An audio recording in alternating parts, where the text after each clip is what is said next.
तरज बा हम अरुआ से जानीला कि पूरे भोजपुरी में दूगो हमार जान हमें लोग दाहिने बाएं हमेशा अगर बात न हो भेंट न हो तो लगेला कि सुधीर लाल अधूरा बड़न। एक देसी स्टार समर सिंह जी और trending star Khesari Lal Yadav ji. Social media पे आप लोग हमेशा देखते होंगे, सोशल मीडिया का जमाना है, लोग क्या कर रहे हैं, लोग क्या कर रहे हैं आप लोग देख जा रहे हैं। अजीत हलचल, दुगोला के ब्याज, ट्रेंडिंग स्टार खेसारी लाल यादव और देसी स्टार राजवा भैया हमार समर सिंह जी, ये सब तीनों हमार जान हमें।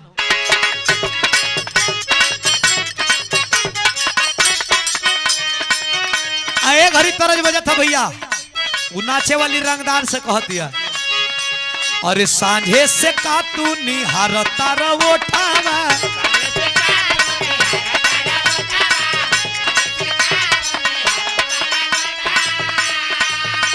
अरे मन में बकारौआ खोट जी, आई खाली दुनाली से बात करता रो, लगे धरई बना नोट जी,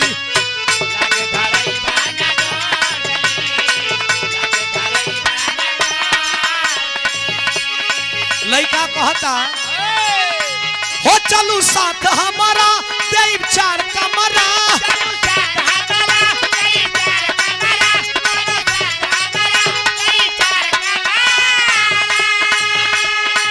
हो चलू साथ हमारा देव चार कमरा, एगो बेड कर बेटिया बिछवना फ्री बा,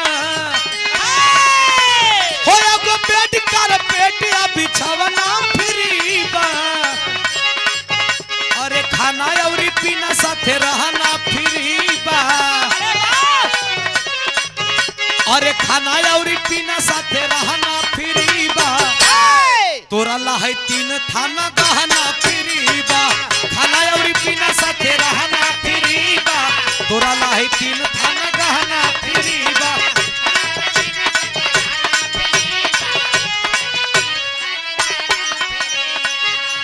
एगो तरज हमारे आवाज में आप लोग सुन ले बनी जा, खेसारी भैया का सामने हम गीत गईले बानी, हम खड़ा बानी खेसारी भैया का वो तरन कैसे, हम बानी 17 बलमुआ 23 साल के,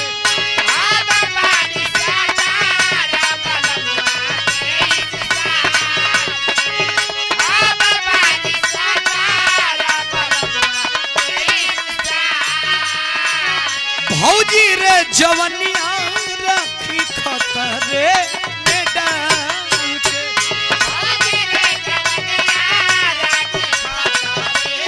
ओहो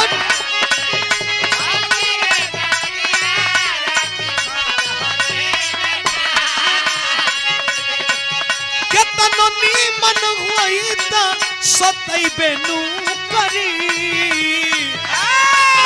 दुल्हनिया कहतिया एतना फरक उमरिया में, एतना फरक उमरिया में, ई का हो, अरे कमरिया तो तू कइबे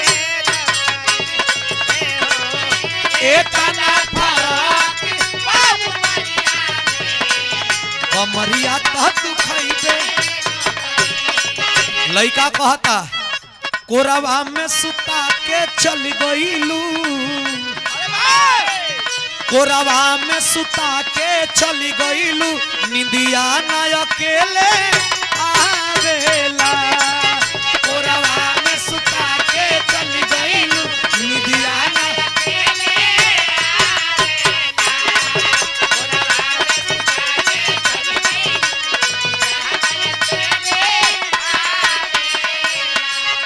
चुमीला फटुआ रतिया में जब याद तोहर तड़ी पावेला, कोरवा में सुता के चली गईलू, कोरवा में सुता के चली गईलू, निंदिया ना अकेले आवेला, कोरवा में सुता के चली गईलू, निंदिया ना अकेले आवेला, कोरवा में सुता के चली गईलू, निंदिया ना अकेले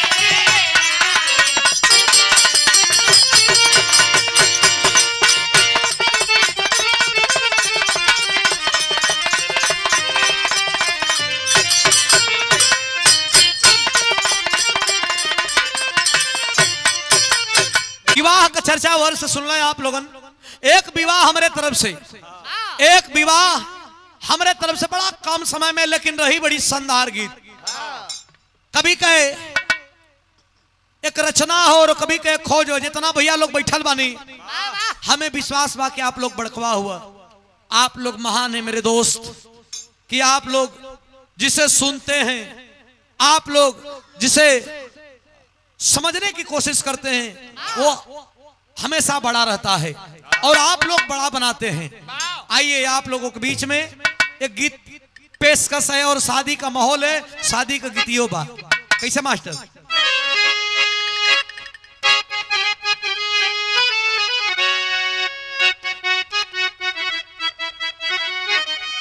देखा यही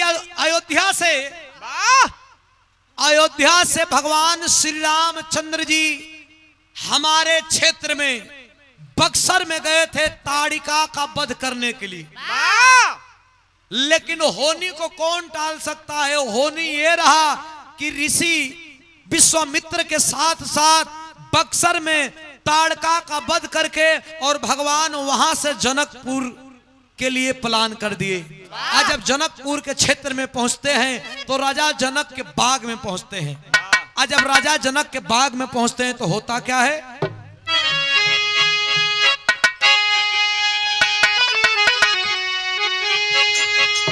अरे धनुष सोहे,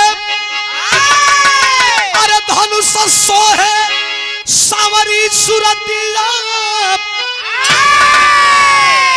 हो सुंदरी प्रभु के बामुरतिया। राम लखन जी चलले फुलवारी के ओर।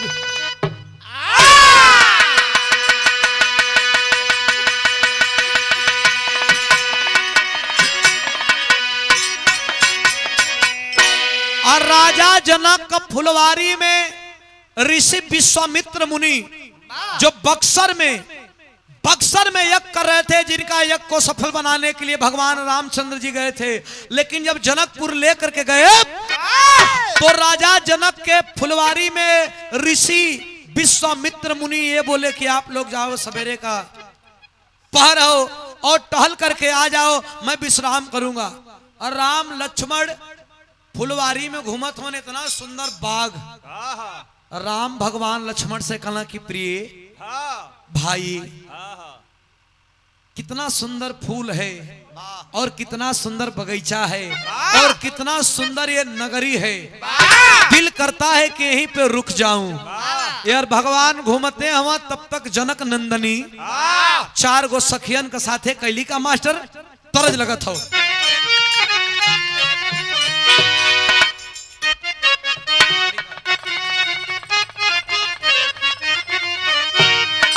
देखा हुआ तरजबा माई बहन लोगन गावेली।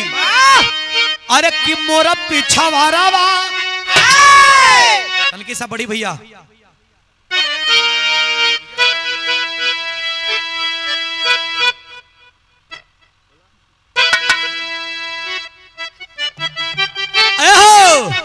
अरे कि मोरा पीछा वारावा, मोरा पीछा वारावा। अरे सोनार की दुकानिया,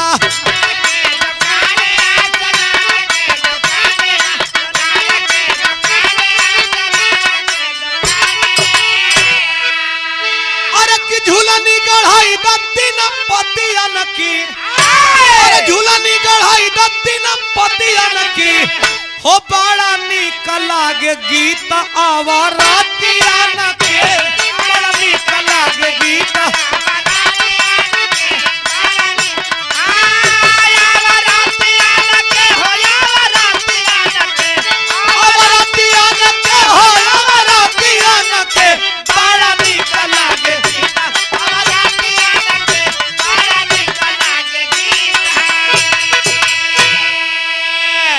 लेकिन वही बगीचा में राम लक्ष्मण जी घूमत रहना, तब तक एंट्री केकर भयल? अरे सखियन के साथ है सिया, अरे सखियन के साथ है सिया। अरे चलली फूलवारिया,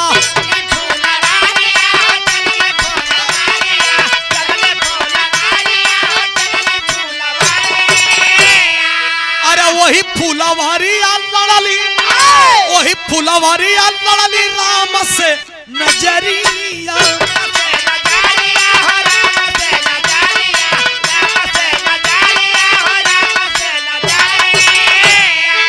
और मिलते नजरिया को भी लाई गईली, और मिलते नजरिया को भी लाई गईली। अरे रघुबर जी के प्यार में बंधाई गई।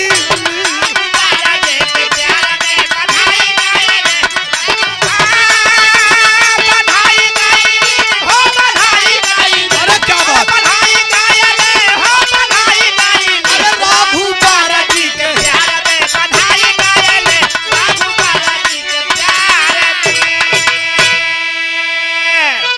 भगवान राम पहले से घूमत रहलन। सीता जी 4 को सखी के साथ जब पहुंचली हो तो भगवान राम के देखते और देखते ही रह गईली। राम जी पर जब नजर पड़ल हो सीता जी का तकली की इतना बढ़िया राजकुमार, इतना के कहना कि अरे इतनी सुंदर कन्या। देखते रह गए एक दूसरे को, जब दोनों लोग देखते रह गए तो तनकी सा कवि का शब्द पर गौर करिहन। फुलवारी में से का उठा के लिखत हवन, अरे भंवरा भंवरनाथ, भंवरा या भंवरनाथ। वो बगिया में जौन भंवरा रहलन, जौन फूल के रसपान करना, वो भंवरा के भंवरनाथ का उपमा भगवान राम से जौन सबकर बीड़ा पार करलन।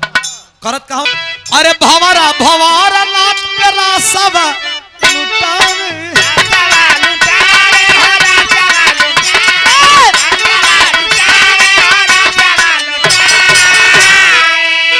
अरे नाचे मोरनिया कोयल झूमी झूमी गावे।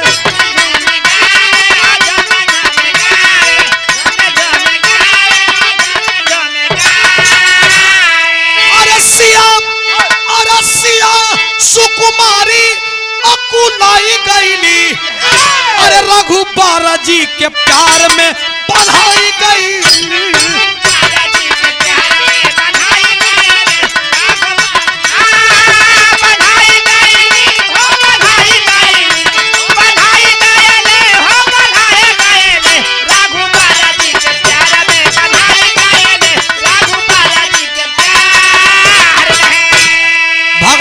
राम सिया के देखा तवन सिया राम के सखिया कहली कि बहिनी सखी, अरे चलबू के यही फुलवरिये में दिन बीती।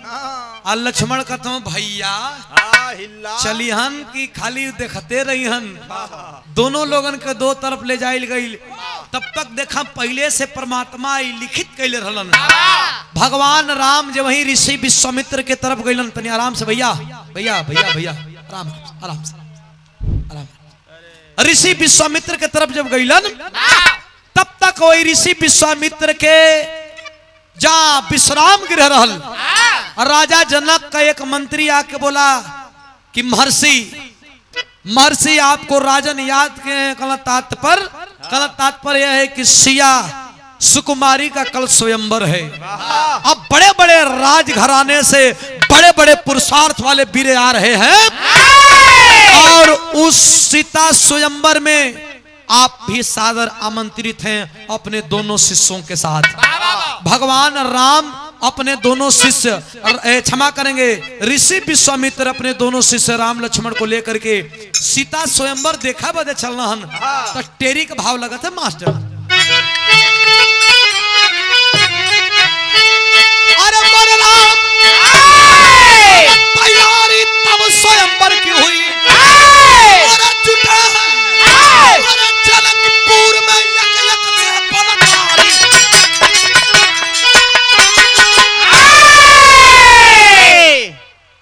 तैयारी तब स्वयंवर की हुई।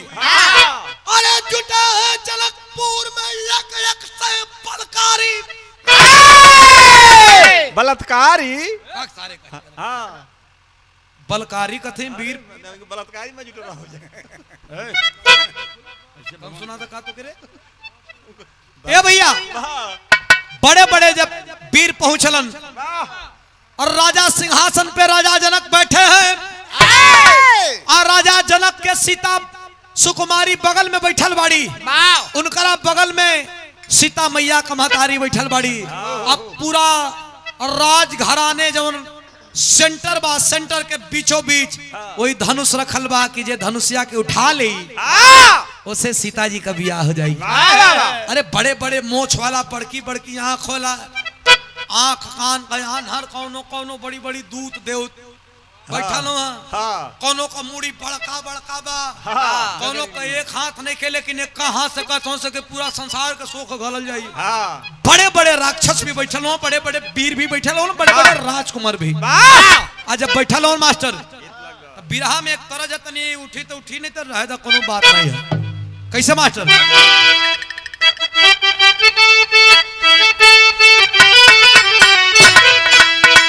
कबो कबो बिहार में एक तरह जगह वाला है, आप लोग सुन ले होगा। अरे की रतिया में जब रजनी और रतिया में जब रजनी गंधा फुलाई,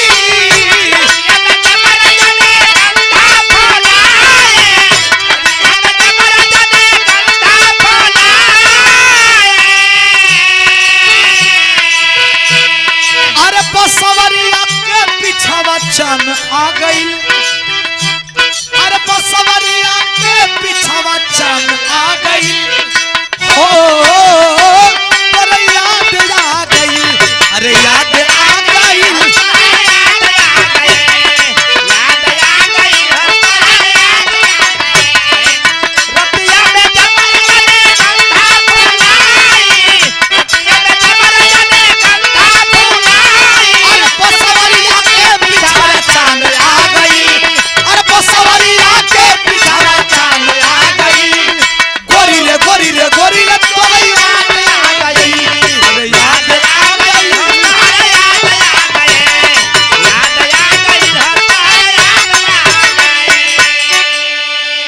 लेकिन इतना बड़का भैया लोग बैठल हवन, वीर एक एक से जब जुटलन बिरहा में तनी तैयारी हो मास्टर। पूर्व में स्थिति का है मास्टर।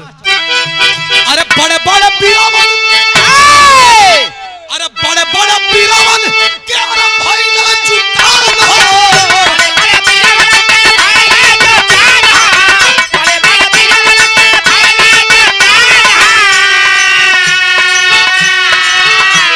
अरे सभा में बैठे,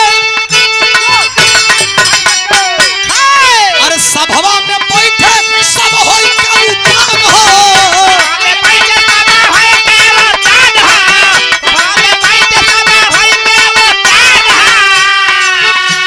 धनुषिया पहाड़ के समान हो गई, अरे धनुषिया पहाड़ के समान हो गई, सब हैरान हो गई, हैरान हो गई।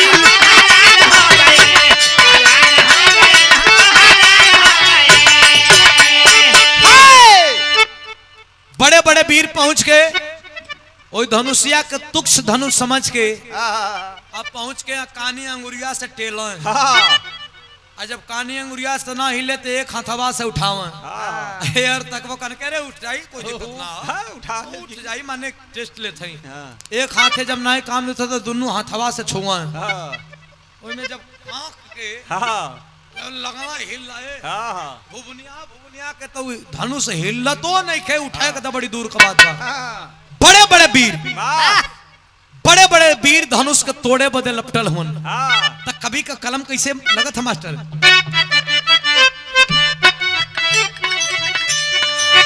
सोचेला सोचेला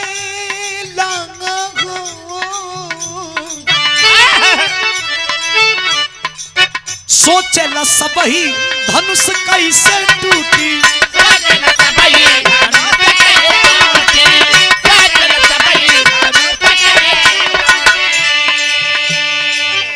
अरे सोचेला सबही धनुष कैसे टूटी, टूटी तब जब पहले उठी,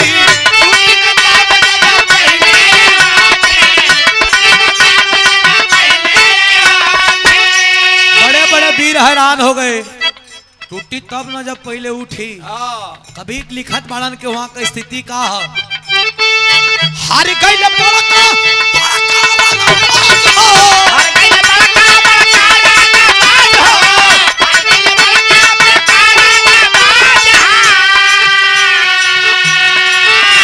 अरे मुहावा में करिखा पताई भर समझ हो।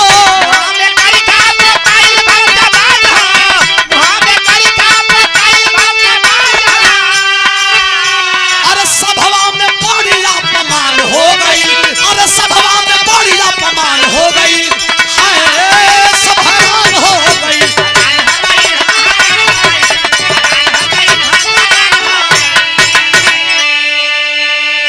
10 सहस्र एक ही 12 लगे उठावन तरही नटारा।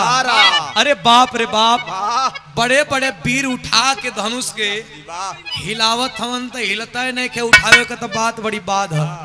भगवान राम के तरफ किसी का निगाहे नहीं है।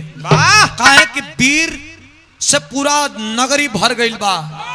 बड़े बड़े वीर उठा करके जब थक गए और राजा जनक आंखों में आंसू भर के चिंतित होकर के कहने लगे कि लगता है कि धरती और ये जो महफिल है वीरों से खाली है, वीर विहीन है। भगवान राम के बगल में बैठा रहना लक्ष्मण जी खड़ा होकर कहना का जो और राउर अनुशासन पाऊं कंदुक यूं ब्रह्मांड उठाऊं। हमारे जोधन चाचा इशारा कर रहे हैं कि भगवान राम के भाई लक्ष्मण कह रहे कि ए राजा जनक क्या इस धनुष की बात करते हो। अगर भगवान राम जो बगल में बैठे हैं मेरे भैया इनका आदेश पा जाऊं तो धनुष तो तुच्छ है। ये धनुष के साथ साथ तेरी नगरी और तेरे नगरी के साथ साथ पूरे ब्रह्मांड को उठा करके आसमान में लोक लूं और धरती को उलट पलट कर दूं। कैसे तुम्हें कहने का ये जरूरत हुआ। राजा जनक कहना भैया हमके केहू के ठेस पहुंचावे का मतलब ना रहे। हम तो कलिया की लगत है गलती कर दली। हम अपने बेटी का ब्याह करे बदे यहाँ बीरन के बोलैनी लेकिन केहू से धनुष उठे का बाद हिलत नहीं खे। कल भगवान राम बैठल हुन विश्वामित्र मुनि का आदेश मिलल। भगवान राम जा करके और धनुष के टच करे से पहले प्रणाम कैलन। आज अब प्रणाम करके भगवान राम जा करके प्रणाम करके और उठा करके धनुष जब वही धनुष उठाते हैं तो फिर होता है बिजली सी चमकाहट भारी लख न सके नर और नारी। जब वही धनुषिया उठैलहन अरे टूटे से पहले ऐसन बिजली कड़कड़ाइल कि बिजली के चमकाहट से बड़े बड़े वीर लगल के अंधा हो जिहन। और तब तक भगवान धनुष को उठा के परतंचा चढ़ा के आज वही खिंचही जाता हूँ तिले धड़ाम से धनुष टूटल। आज वही धनुष टूटल। सीता जी कहली तो बगैचवे वाला हुमन जौन बाग में भेटाई रहलन।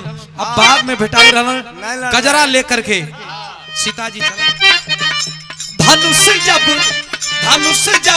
राम जी तोड़े उठाई जानकी गजरा। धनुष जब राम जी तोड़े उठाई जानकी गजरा। धनुष जब राम जी तोड़े उठाई जानकी गजरा। और धनुष जब राम जी तोड़े उठाई जानकी गजरा रे उठाई जानकी गजरा।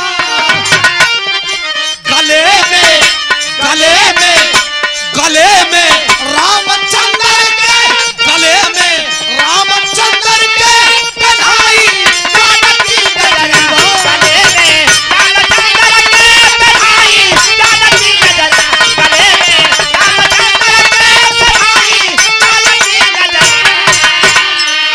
भगवान राम का गले में परल गजरा तो भगवान राम तकला तो 3 गो भाई औरी लोग हाँ लक्ष्मण भरत शत्रुघ्न हाँ कल इन लोग का पार यही घड़ी करा था हाँ भाई हमार हुवन चारों भाई जनकपुर में लेके भंवर अपने अपने दुल्हन के साथ है घुमत हवन आज जब सबका बारात आ गई फॉर्म हो गई जब धनुष टूटल तब्बे न्योता भेजा गई कि तुहार वीरताई वीर पुरुष लड़का है वीरता का काम कैले हो भगवान राम जी जब सीता जी लेके अयोध्या में अलन तो एक शब्द जुटल एक शब्द मिलल जो एक कलयुग में भी उस शब्द से सबकर मानव कल्याण होता है। कौन मास्टर?